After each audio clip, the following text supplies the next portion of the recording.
नमस्कार भाई। तो देखो अपनी ना 3-4 क्लास हो ली थी नंबर सिस्टम के ऊपर, 2-3 क्लास अपनी प्रॉफिट लॉस के ऊपर हो ली थी।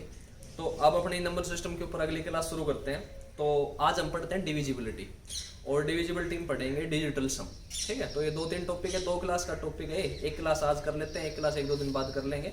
ये दोनों क्लास देखनी है क्योंकि डिविजिबिलिटी आज शुरू तो करेंगे, उसके बाद बीच में डिजिटल सम आ जाएगा, उसके बाद डिविजिबिलिटी खत्म होगी कल की क्लास में। देखो भाई, डिविजिबिलिटी का मीनिंग क्या होता है? डिविजिबिलिटी का मीनिंग होता है विभाजकता। देखो अपने को ये पता होना चाहिए कि कोई नंबर कब डिवाइड कर रहा है, कैसे डिवाइड कर रहा है, और ये डिविजिबिलिटी के रूल होते हैं ना। तो ये रूल जब हम इस टॉपिक को थोड़ा सा पढ़ लेंगे तो उसके बाद हम लास्ट में ये भी पढ़ेंगे कि ये रूल बनते कैसे हैं, डिविजिबिलिटी का नियम बनता कैसे, डिविजिबिलिटी एक्चुअल में आती कैसे। तो देखो अब डिविजिबिलिटी में क्या होता है कि डिविजिबिलिटी में होते हैं नंबर्स की डिविजिबिलिटी के बारे में, कि कोई नंबर कब डिवाइड कर रहा है कब नहीं कर रहा है। जैसे देखो अपना सीधा टॉपिक शुरू करते हैं। सबसे पहले हमने क्या ले लिया, जीरो ले लिया। अब अपने को यह बताना है कि जीरो किस नंबर्स को डिवाइड करेगा और किस नंबर से डिवाइड होगा। तो देखो दो चीजें समझना भाई जीरो के बारे में। जीरो के बारे में बड़ा कंफ्यूजन सा रहता है, नॉट डिफाइंड कब आता है, इन्फिनिटी कब आता है, ये वो। तो एक बात समझो आप, देखो अगर हम लिख दें 0/1 और एक हम लिख दें 1/0। अब एक बात देखना भाई, आप 0/1 अगर लिख दिया तो आप इसको 1/1 इंटू 0 लिख सकते हो, नहीं लिख सकते? 0/1 को 1/1 इंटू 0 लिख सकते हैं। इसका मतलब ये हो गया कि कोई भी नंबर था हम उसको 0 से मल्टीप्लाई कर रहे हैं, और 0 जब किसी नंबर से मल्टीप्लाई कर देता है तो वो कंप्लीट क्या बन जाता है, 0 बन जाता है, नहीं बन जाता। अगर आप 0/2 लिख देते हो, अगर आप 0/2 लिख देते हो तो 1/2 इंटू 0 हो गया, नहीं हो गया? 1/2 इंटू 0 भी लिख सकते हैं भाई, 1/2 इंटू 0 लिख दिया तो ये भी 0 हो गया, नहीं हो गया? ठीक है, बात खत्म होगी इसकी। अब वहां पे देखो आप 1/0 लिखा हुआ है, तो अगर 1/0 लिखा हुआ है तो ये ऐसे लिखना पड़ेगा अपने को भाई। 1/0 लिखा हुआ है तो 1/0 ऐसे लिखना पड़ेगा। अब इसका मीनिंग क्या होता है, जैसे देखो आप एक बात समझो, जैसे मान लो 15/5 लिख दिया तो अपना आंसर कितना आ गया, 3 आ गया। 15/5 लिख दिया तो अपना आंसर 3 कैसे आ गया कि 5 को हम किस नंबर से मल्टीप्लाई करें कि हमारा आंसर 15 आ जाए। 5 को हम किस नंबर से मल्टीप्लाई करें कि हमारा आंसर 15 आ जाए। तो हम ये कहते हैं 5 को हम 3 से मल्टीप्लाई कर देते हैं, हमारा आंसर 15 आ जाएगा कि नहीं आ जाएगा। तो आपने क्या किया कि 15 को 5 से ऐसे ही तो डिवाइड किया, 15 को 5 से ऐसे ही तो डिवाइड किया। तो 15 को 5 से ऐसे ही डिवाइड किया तो 5 3 15 आ गया, और अपना रिमाइंडर 0 बच गया कि नहीं बच गया। अब आप ये बताओ 0 को हम किससे मल्टीप्लाई करें, 0 को हम किससे मल्टीप्लाई करें कि अपने पास नीचे क्या आ जाए, 1 आ जाए। तो 0 को हम किसी से मल्टीप्लाई नहीं कर सकते, आप किसी से भी मल्टीप्लाई करके देख लो, कभी भी नहीं आ सकता। कभी एक आएगा क्या, 0 को किसी भी नंबर से मल्टीप्लाई कर लो, वो नंबर पूरे का पूरा क्या बन जाएगा, 0 बन जाएगा कि नहीं बन जाएगा? समझ में आ गई कि नहीं आगे बात? ठीक है, तो यहाँ पे क्या हो जाएगा कि 0/1 है वो तो 0 आ गया, 1/0 है ये क्या आ जाएगा अपने पास, इन्फिनिटी आ जाएगी। कि कोई हम ये मान के चल लेते हैं कि कोई बहुत बड़ा नंबर होगा यूनिवर्स में जो इसको मल्टीप्लाई करेगा, कितना बना देगा, 1 बना देगा। तो 1/0 कितना आ गया, इन्फिनिटी। ठीक है, तो देखो समझने की बात क्या है कि जो 0 होता है ना, जो 0 होता है ये 0 हर नंबर से डिवाइड होता है, 0 हर नंबर से डिवाइड होता है। धरती पे ऐसा कोई भी नंबर नहीं है कि जिससे 0 डिवाइड ना होता। 0 के अपॉन में 1 लिख लो, 2 लिख लो, 3 लिख लो, 4 लिख लो, 5 लिख लो, कुछ भी लिख लो, 0 डिवाइड हो जाएगा कि नहीं हो जाएगा? लेकिन 0 0 से डिवाइड नहीं होगा, लेकिन 0 0 से डिवाइड नहीं होगा। अगर आपने 0/0 लिख दिया ना तो ये कंडीशन क्या बन जाएगी, ये कंडीशन ऐसे बन जाएगी कि ऊपर 0 आना चाहिए, ऊपर क्या आना चाहिए, 0 आना चाहिए। जैसे हमने पढ़ा था ना कि 15 को 5 से डिवाइड कर दिया तो 3 आ गया, कि 0 को हम किससे मल्टीप्लाई करें कि 0 आ जाए भाई। 5 को हम किससे मल्टीप्लाई करें कि 15 आ जाए, 3 आ जाए। तो 0 को हम किससे मल्टीप्लाई करें कि 0 आ जाए, 0 को आप किसी से मल्टीप्लाई कर लो, 0 आ जाएगा। 0 को आप 1 से कर लो, 2 से कर लो, 3 से कर लो, 4 से कर लो, 5 से कर लो, 0 आ जाएगा कि नहीं आ जाएगा? इसलिए 0/0 जो हो गया ये क्या हो जाता है, इंडिटरमिनेंट हो जाता है। मतलब कि हम इस चीज की डेफिनेशन नहीं बता सकते, जो हमारे गणितज्ञ थे वो नहीं बता सकते। तो 0/0 क्या हो जाता है, नॉट डिफाइंड हो जाता है। 0 के अपॉन में 1 2 3 4 5 कुछ भी आ जाएगा तो वो चीज क्या बन जाएगी, 0 बन जाएगी। क्लियर होगी भाई यहाँ तक की बात? अब देखो ये चीज समझ में आ गई कि 0 जो होता है वो 0 हर नंबर से डिवाइड होता है, किस को छोड़ के, 0 को छोड़ के। 0 0 से डिवाइड नहीं होता। अच्छा, इसके बाद 0 के बाद आ जाता है अपने पास 1। देखो 1 क्या होता है कि 1 जो होता है ना, 1 केवल और केवल किससे डिवाइड होगा, 1 से डिवाइड होगा। 1/1 लिख दिया, कंप्लीटली डिवाइड हो गया नहीं हो गया। लेकिन 1 डिवाइड करेगा सबको, एक डिवाइड करेगा सबको, भाई 10 है, 15 है, 20 है, सबके नीचे एक लिख लो, कंप्लीट डिवाइड होगा नहीं होगा। तो कहने का अर्थ क्या हो गया कि एक जो होता है वो एक हर नंबर को भाग करता है, लेकिन भाग केवल और केवल किससे होता है, एक से होता है। समझ में आ गई भाई बात, 0 के इक्वल। इसके बाद आ जाता है 2 4 8 16। देखो 2 4 8 16 का जो कंसेप्ट होता है वो क्या होता है, एक छोटी सी बात होती है, वो आपने बहुत पहले पढ़ भी रखी होगी कि अगर कोई भी नंबर दे रखा है अपने पास, मान लो एक नंबर ले लिया 2 3 4 8 9 2। अब अगर आपको देखनी है 2 से डिविजिबिलिटी, तो आप केवल और केवल किसको देखो, यूनिट डिजिट को देखो। यहाँ पर क्या होना चाहिए, यहाँ पर आपका एक इवन नंबर होना चाहिए, या फिर यहाँ पर क्या होना चाहिए, 0। वैसे तो 0 होता है, वो भी इवन नंबर ही होता है, लेकिन यूनिट डिजिट अपना क्या होना चाहिए, 0 होना चाहिए, या कोई भी इवन नंबर होना चाहिए। वो नंबर किससे डिवाइड होगा, 2 से। मतलब अगर इतना बड़ा नंबर लिख के दे दिया और अपने को ये देखना है 2 से डिवाइड होगा नहीं होगा, तो केवल और केवल किसको आप चेक करोगे, 2 को चेक करोगे, बाकी चेक करने की जरूरत नहीं है। अगर इस 2 की जगह यहाँ 3 होता ना तो ये नंबर डिवाइड नहीं होता, अगर यहाँ 2 है तो ये नंबर डिवाइड हो जाएगा। ठीक है भाई। अच्छा, इसके बाद आता है 4 पे। तो देखो 2 4 8 16, 4 के लिए आप जैसे मान लो लास्ट में ये आ गया, तो 4 के लिए आप लास्ट के 2 डिजिट चेक करोगे। अगर लास्ट के 2 डिजिट 4 से डिवाइड होते हैं, अगर लास्ट के 2 डिजिट 4 से डिवाइड होते हैं तो पूरा नंबर 4 से डिवाइड होगा, अदरवाइज नहीं होगा। मतलब इतना बड़ा नंबर था, आपने देखा लास्ट में 32 है, अगर लास्ट में 32 है तो ये 32 तो डिवाइड होता है, 32 डिवाइड होता है तो 4 से डिवाइड होगा। अगर यहाँ पर 38 होता, अगर यहाँ पर 38 होता तो ये नंबर 2 से तो डिवाइड होता, लेकिन ये नंबर किससे डिवाइड नहीं होता, 4 से नहीं होता, क्योंकि 38 4 से भाग नहीं होता।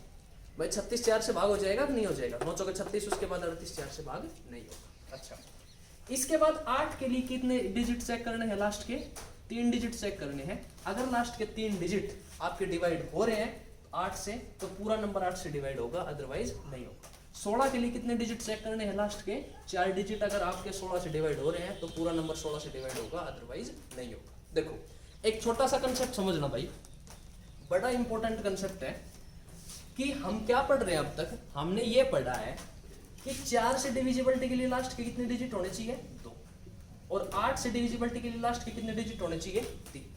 लेकिन 8 से डिविजिबिलिटी के लिए भी लास्ट के 2 डिजिट से चेक हो सकती है। वो कैसे चेक हो सकती है वो चीज समझना। अब आप देखो, जैसे मान लो हमने कोई नंबर ले लिया, हमने एक नंबर ले लिया कोई भी नंबर ले सकते हो, आपकी मर्जी है। ये नंबर ले लिया आपने, कुछ भी ले लेना, आपकी मर्जी है। अब आपको ये चेक करना है, ये बताना है कि ये जो नंबर है ना, इसमें इस स्टार की जगह एक छोटे से छोटा नंबर आए।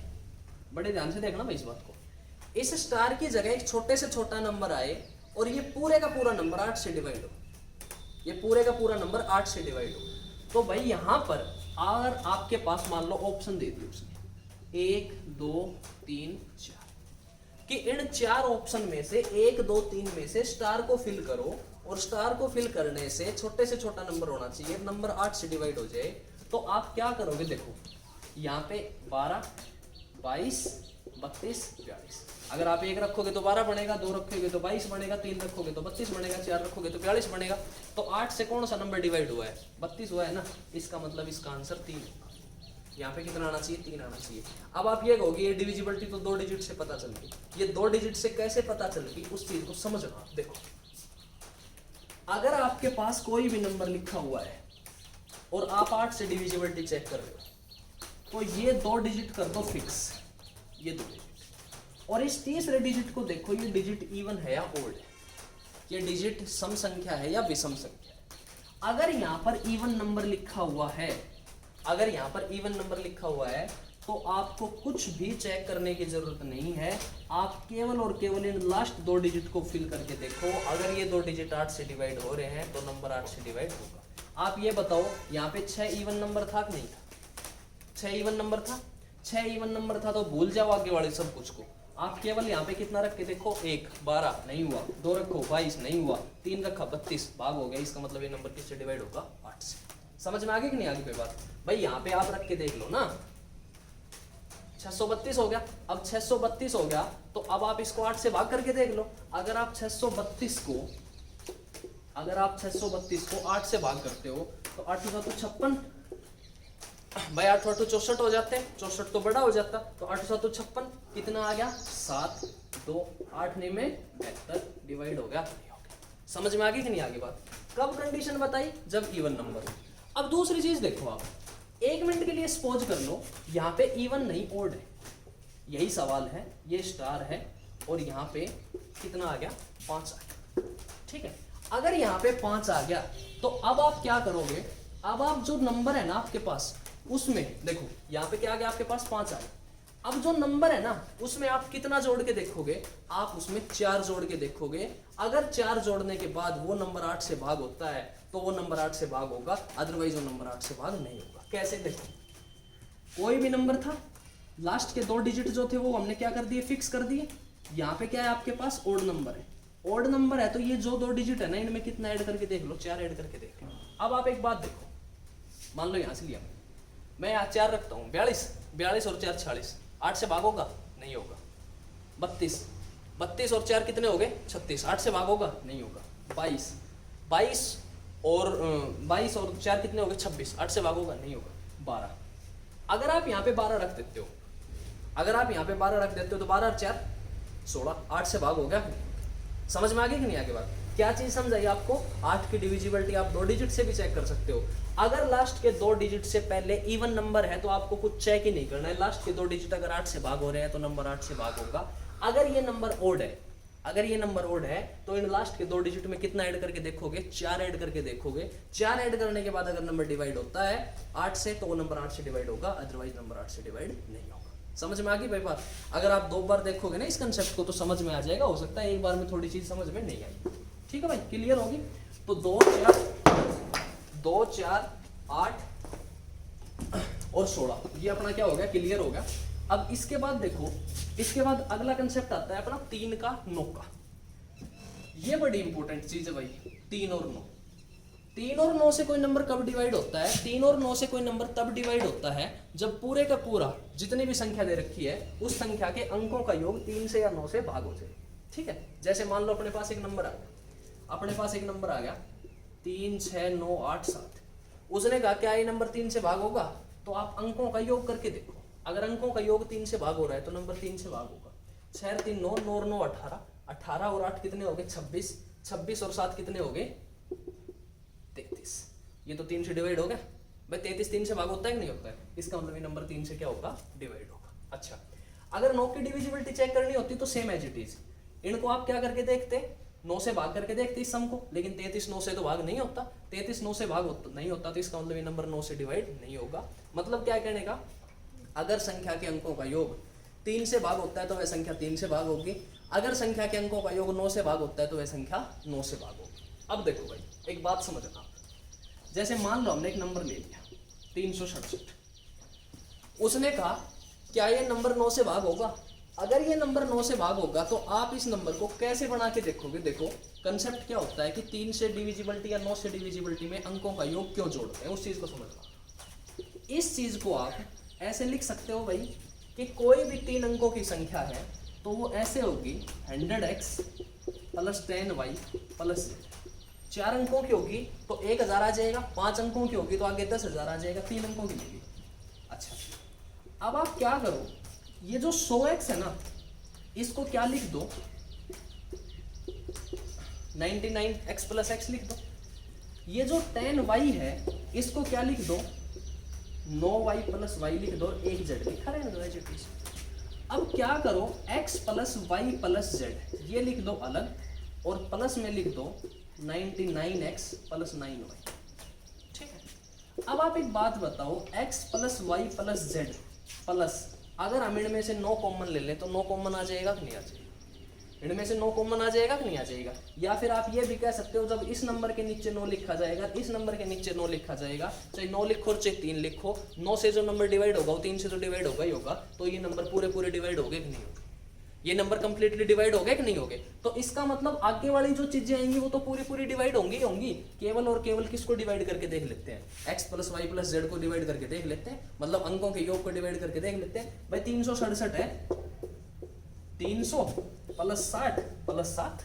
ठीक है, अब इसमें से 9 तो निकल ही जाएगा भाई। 100 गुणा 3 लिखेंगे, 10 गुणा 6 लिखेंगे, प्लस 7 लिखेंगे। भाई इसको लिख दिया 100 गुणा 3, 6 गुणा 10 और प्लस क्या लिख दिया 7। अब इसमें से हम क्या किस किस के फैक्टर अलग निकाल लेंगे, 9 के फैक्टर अलग निकाल लेंगे। तो केवल और केवल किसको डिवाइड करके देख लेते हैं, सॉरी 10 नहीं आएगा, 3 को, 6 को और 7 को। तो अगर इन तीनों का जोड़, ये देखो x + y + z यही बन रहा है कि नहीं बन रहा है, अगर इन तीनों का जोड़ 9 से भाग हो जाता है या 3 से भाग हो जाता है तो नंबर 3 से भाग हो जाएगा कि नहीं हो जाएगा। भाई 6 और 3 9, 9 और 7 16, नंबर भाग नहीं हुआ। अगर इसकी जगह 3 6 9 होता तो नंबर पूरा पूरा डिवाइड हो जाता है। क्लियर होगी कि नहीं होगी, समझ में आ गई चीज, ठीक है।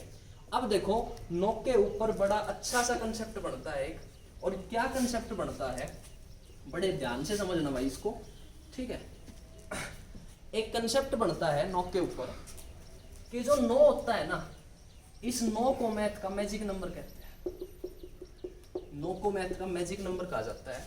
9 को मैथ का मैजिक नंबर क्यों कहा जाता है कि 9 की अपनी खास प्रॉपर्टी होती है, स्पेशल प्रॉपर्टी होती है। क्या प्रॉपर्टी होती है 9 की, देखो अपने पास एक नंबर है, अपने पास एक नंबर है 3 6 8 7, ठीक है। इसको हमने 9 से डिवाइड कर दिया। अगर हमने इसको 9 से डिवाइड कर दिया तो कितना आ जाएगा, 9 चौके 36, ऊपर से कितना आ गया 8, यहाँ 0 लग जाएगी, यहाँ कितना आ गया 7, 9 9 में 81 आ गया, और रिमाइंडर कितना बच गया 6 बच गया। शेष फल 6 आया। अब ये शेष फल 6 कैसे आ सकता था, दूसरे तरीके से वो देखना। 3 6 8 7, अगर आप इस 3 6 8 7 का डिजिटल सम कर देते, अंकीय योग कर देते, अंकों का योग कर देते, तो भी आपका आंसर 6 आना था। कैसे आना था, देखो डिजिटल सम क्या होता है, अंकीय योग क्या होता है, 6 और 3 9, 9 और 8 हो गए 17, और अगर आप 17 में 7 जोड़ देते हो तो आपके पास कितना आ जाएगा, 24 आ जाएगा। 17 और 7 कितने हो गए 24, और अगर 24 को आप फिर जोड़ देते हो तो 4 और 2 6 आ जाएगा। बात समझ में आ गई कि नहीं आ गई, मतलब कहने का क्या है मेरा, बड़े ध्यान से समझना सुनना भाई इस बात को, कि चाहे तो आप किसी संख्या के अंकों का योग कर लो, किसी संख्या का डिजिटल सम कर लो, किसी भी संख्या का जो डिजिटल सम आएगा वो वही आएगा जो उस संख्या को 9 से भाग देने पर शेष फल बचेगा। समझ गए कि नहीं समझ गए बात को। भाई ये एग्जांपल लिया हमने, और कोई एग्जांपल ले लो आप, आपने ले लिया 963 के, तो चलो 9 से डिवाइड ही हो जाएगा। कोई और नंबर ले लो आप ले लो 3 6 7। अब 6 और 3 9, 9 और 7 16, 16 का मतलब फिर कितना हो गया 7, तो इसका मतलब 7 आ गया। अगर आप इसको 9 से डिवाइड करते हो, 9 चौके 36 40, 7 रिमाइंडर बच गया। समझ में आ गई कि नहीं आगे बात, क्लियर हो गई कि नहीं होगी चीज। तो यहाँ पे भी अपने पास आंसर कितना आ रहा है 7 आ रहा है। तो 7 क्या होता है ना, सॉरी 9 क्या होता है, 9 अपना जो मैथ का मैजिक नंबर होता है। 9 की बड़ी खास प्रॉपर्टी होती है। 9 की क्या प्रॉपर्टी होती है, अब देखो अब डिजिटल सम पढ़ते हैं, डिजिटल सम में समझेंगे क्या प्रॉपर्टी होती है। देखो भाई अपने पास एक नंबर आ गया, ठीक है, पहले डिजिटल सम ही पढ़ लेते हैं। डिजिटल सम क्या होता है, डिजिटल सम क्या होता है, देखो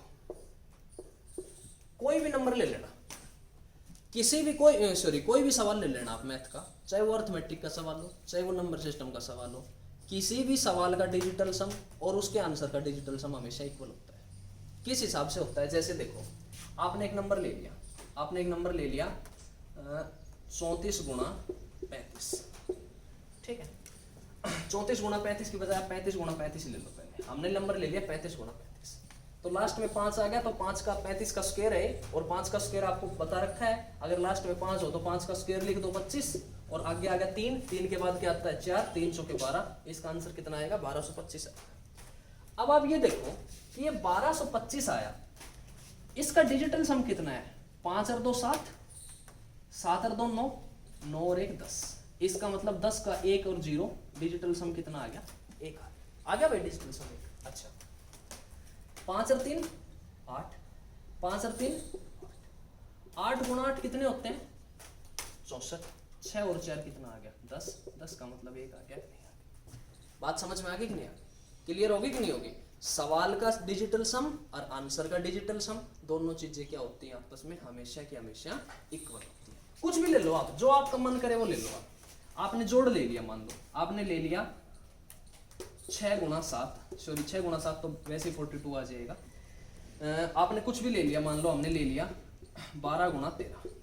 अगर हमने 12 गुणा 13 ले लिया, 13 गुणा 10 130 और 13 दूनी 26, तो कितना आ गया 156 आ गया। 126 आ जाएगा।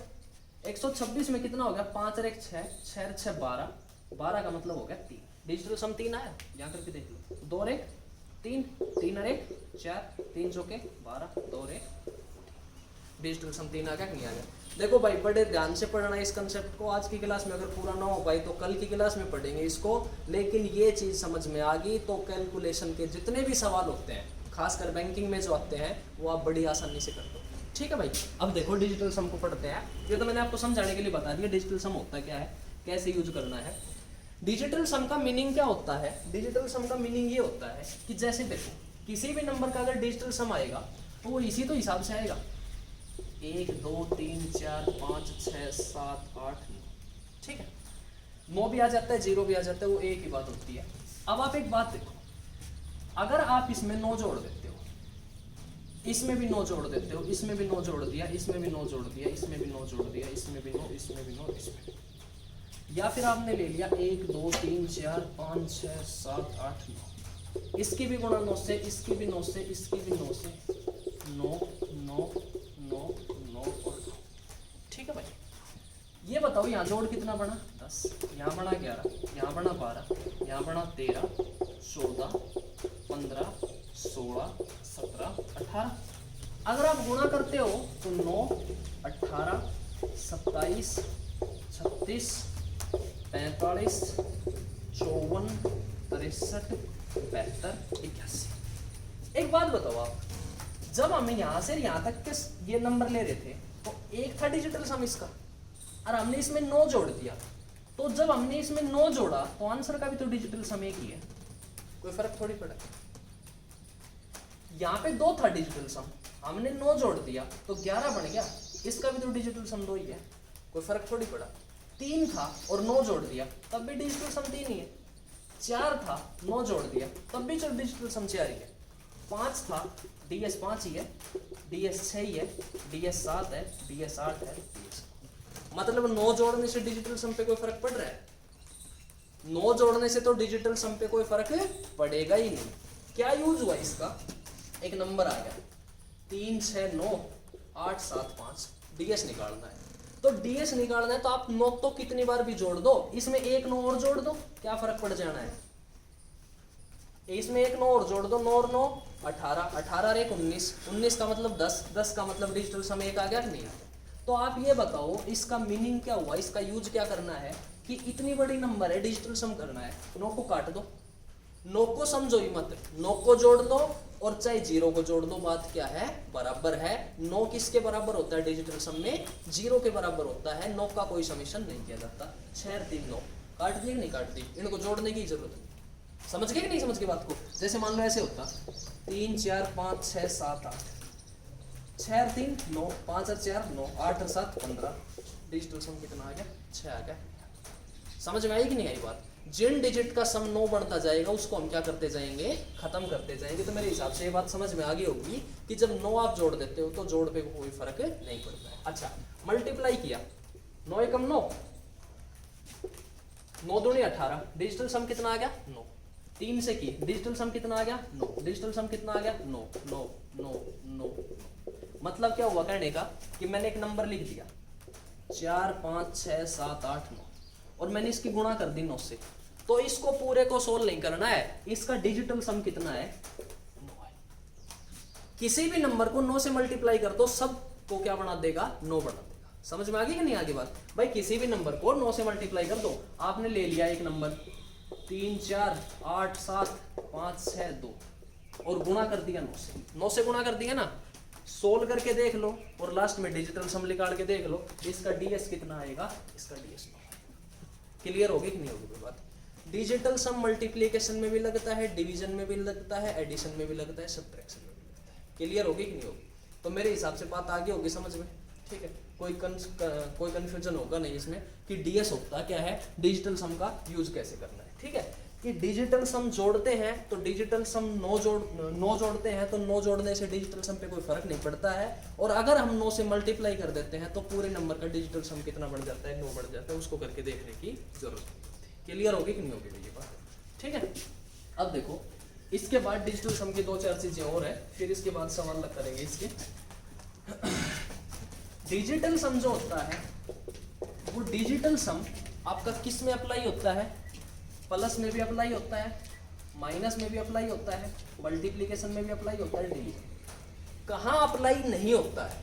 देखो किसी भी सवाल का जब आप आंसर निकालते हो तो आंसर आने की दो पॉसिबिलिटी होती है मैथ में। एक तो एग्जैक्ट आंसर आ जाता है आपका और एक आंसर आता है अप्रोक्सीमेशन। जहां आंसर एग्जैक्ट आएगा डीएस केवल वही काम करेगा, जहां अप्रोक्सीमेट आंसर आएगा वहां डीएस काम नहीं करेगा। ठीक है, ये इसका ड्रॉबैक होता है कि जहां पे एग्जैक्ट आंसर होगा वहां पे डीएस 101% एग्जैक्टली काम करेगा, लेकिन जहां आंसर अप्रोक्सीमेट में आता होगा, 10 को 3 से भाग कर दिया, क्या डीएस काम करेगा? एग्जैक्ट आंसर आएगा? कैसे आ जाएगा एग्जैक्ट आंसर? 3.33333 कहां तक चल रहा है? इनफाइनाइट तक चल रहा है कि नहीं चल रहा है? डीएस काम नहीं करेगा इसमें। समझ गए कि नहीं समझ गए बात को? लेकिन अगर इसकी जगह 10/4 होता, अगर इसकी जगह 10/4 होता तो 10/4 होता तो डीएस काम करता। ठीक है, और डीएस एग्जैक्ट काम करता बिल्कुल। ठीक है, इसका जो आंसर आता है वो 2.5 आता है, वो बिल्कुल सही है।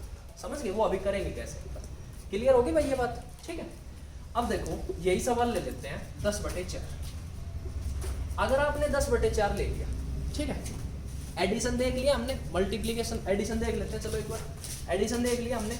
जैसे मान लो हमने जोड़ दिया 35 और हमने इसको जोड़ दिया 32 से। 35 में अगर आपने 32 जोड़ दिए तो 5 और 2 7, 3 और 3 6, 67 आ गया। अब 67 का डिजिटल सम 7 और 6 13, 7 में 6 जोड़ेंगे 13, 13 का मतलब डीएस कितना आ रहा है? 4। तो यहाँ करके देख लो, 5 और 3 8, जमा 3 और 2 5, 8 और 5 13, 13 का डीएस कितना आ गया? 4 आ गया। समझ में आ गई भाई बात? डीएस काम कर गया एडिशन में, बिल्कुल एग्जैक्ट आ रहा है अपना आंसर। माइनस में 35 में से 32 घटा के देख लो, 3 आ गया, या तो चलो एग्जैक्ट 3 ही आ गया। वैसे भी 5 और 3 8, 3 और 2 5, 8 में से 5 गया, आंसर कितना आ गया? 3 आ गया। कई बार जब आप माइनस करोगे ना तो आपका जो आंसर आएगा वो माइनस में आ जाएगा। ठीक है, कोई सवाल करके देख लेना। जैसे मान लो 1 मिनट सपोज करो, यहाँ प्लस का 3 बच के माइनस का 3 बच जाता। अगर माइनस डीएस आ गया तो वहां घबराने की जरूरत नहीं है, माइनस का 3 आ गया तो उसमें कितना जोड़ देना? 9 जोड़ देना। तो इसका सही आंसर कितना होता फिर? 6। समझ में आ गई नहीं आगे बात? अगर कभी सब्ट्रैक्शन के केस में हो जाता है कि लास्ट में जो वैल्यू बचती है, आंसर जो बचता है वो माइनस में आ जाता है, तो वहां उसको घबराना नहीं कि डीएस माइनस में कैसे आ गया। माइनस में आ गया तो उसमें कितना ऐड कर दो? 9 ऐड कर दो, पॉजिटिव का बढ़ जाएगा, पॉजिटिव का बढ़ते अपना आंसर एग्जैक्ट हो जाएगा। ठीक है, मल्टीप्लिकेशन हमने करके देख लिया। अब बात करते हैं डिवीजन की, कि डिवीजन में कैसे लगता है। देखो किसी भी नंबर के नीचे अगर 3 आ जाएगा, अगर 6 आ जाएगा या फिर 9 आ जाएगा तो वहां डीएस भूल जाना, क्योंकि जब नीचे 3 6 और 9 बनेंगे तो सवाल का जो आंसर आएगा वो अप्रोक्सीमेशन में आएगा, एग्जैक्ट नहीं आएगा, इसलिए वहां डीएस नहीं। इसको छोड़ के हमेशा डीएस एग्जैक्ट लगेगा डिवीजन में। अपने पास आ गया 10/4, आपको इसमें सोल्व कर। अब आप 10 को 4 से जब डिवाइड करते हो तो 10 को 4 से डिवाइड करते हो तो आपका आंसर आता है 2.5। 2.5 आता है आंसर। अब ये आंसर 2.5 आता है तो देखो भाई, कभी भी पॉइंट हो और कभी भी परसेंट हो, उसका डीएस पे कोई इफेक्ट नहीं पड़ता है। मैं आपसे कहूं कि 2.5 का डिजिटल सम बताओ तो आप ये कहोगे 2.5 का डिजिटल सम हो गया 25/10 का डिजिटल सम, और 25/10 का डिजिटल सम का मतलब हो गया 7/1।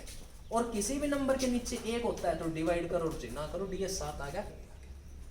अगर आप 2.567 है, अगर आप 2.567 का डीएस निकालते हो तो इसको कितने से डिवाइड करना पड़ेगा? 1000 से।